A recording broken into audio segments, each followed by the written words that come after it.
age, blogs are becoming ever more popular for people who want to share things with the world via the internet. In using Blogger, I can also incorporate the use of other media, including YouTube and Prezi. With this in mind, and having used Blogger for my foundation portfolio, I decided it would be the most effective and current medium to collate and present my research, planning, construction and evaluation of my 3 artefacts. This year, I wanted to be able to insert a link to some of my posts so that I can easily reference older posts and my reader can simply find related posts without having to scroll through my blog. After using Google to search how to do this properly, some of my posts now link together well, making the navigation of my blog slightly easier if looking for my previous ideas on a certain subject.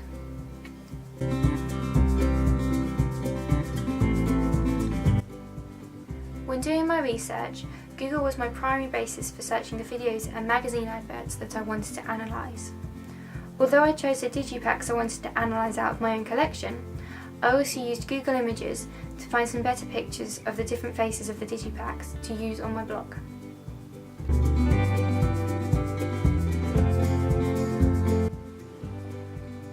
I used YouTube in 2 ways. Firstly, during my research, for watching the music videos that I analysed, but secondly, after producing each draft, I uploaded my video to YouTube so that I could gather feedback from my target audience. URLs are so simple and easy to share via email or on Facebook and Twitter, whilst I can also easily embed a YouTube video into my blog. This means it has been the perfect way for me to share my work to a vast amount of people. When I used YouTube last year to showcase my work, I simply uploaded my videos, and to navigate between them one would have to go to my page and select the video that they wanted. However, for my advanced portfolio, thanks to the recent YouTube upgrade, at the end of my videos I now have links to previous or related videos that I've made for both my foundation portfolio and my advanced portfolio.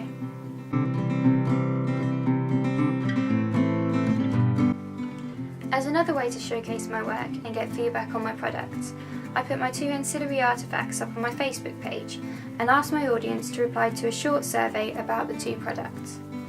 I also created a group on Facebook called Project I'll Be OK. I've never made a group on this social media site before, so it's a new skill for me to learn.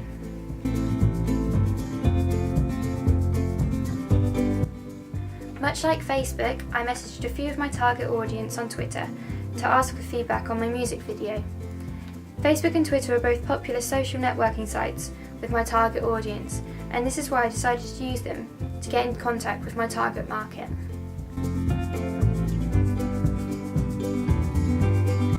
To lay out some of my research, I decided to use Prezi. Although relatively simple to use, it makes the long text in my research a lot easier to read and allows me to show the logical progression in each coding convention that I analysed. Founded in 2009, it has become a very popular way for creating presentations to share online. For my foundation portfolio, I was not very creative in my use of Prezi, as I simply used templates for my work. However, this year I decided to start with a completely blank canvas and construct my Prezis how I wanted, as well as adding a voiceover.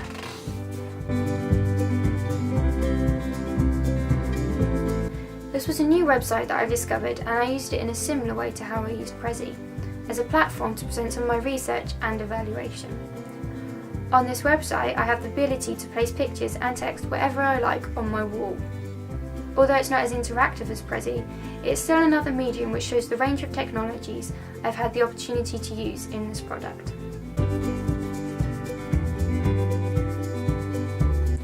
Much like last year, I used SurveyMonkey to collect data from my target audience on what they would like to see in my music video, magazine advert and digipack. The Analyze Results feature of this website easily allowed me to compare results and produce accurate bar and pie charts of my quantitative data, while also viewing qualitative as well. I took screenshots of all the results for each question to place on my blog. One new feature I've discovered was being able to change the charts from bar charts to pie charts to even line graphs, depending on how I wanted to present.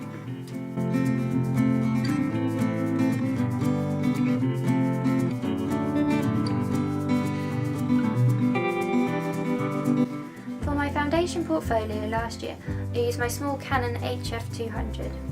However, this year I decided to use an even better camera, a Canon XF305, loaned from the BBC. This gave me the opportunity to use manual focus, a skill I had not used before, and produce an overall better quality picture.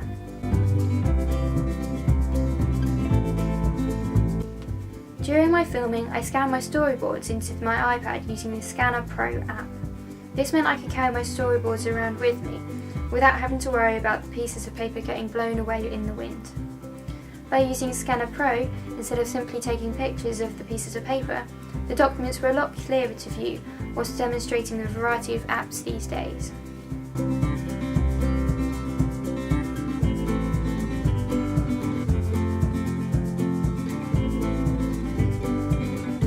To create my magazine advert and digipack, I used Adobe Photoshop Elements 7. Firstly, I started off by editing the pictures I wanted to use. This included, amongst many things, cropping the pictures, removing any blemishes or unwanted shadows, and lightening the photos. I then used the program to add in everything else to construct both my magazine advert and digipack. Although Photoshop is primarily a photo editing program, I found it to be perfect when creating my two ancillary texts. As each element was on its own layer, and I had the option to merge layers too, moving text or pictures about and manipulating them to how I liked was very simple. I briefly used Photoshop last year to create a quick DVD cover to show how I could create a house style from my opening sequence if I needed to. But the making of my two ancillary texts this year was really the first time that I properly used this program, meaning I have gained another valuable skill from completing this advanced portfolio.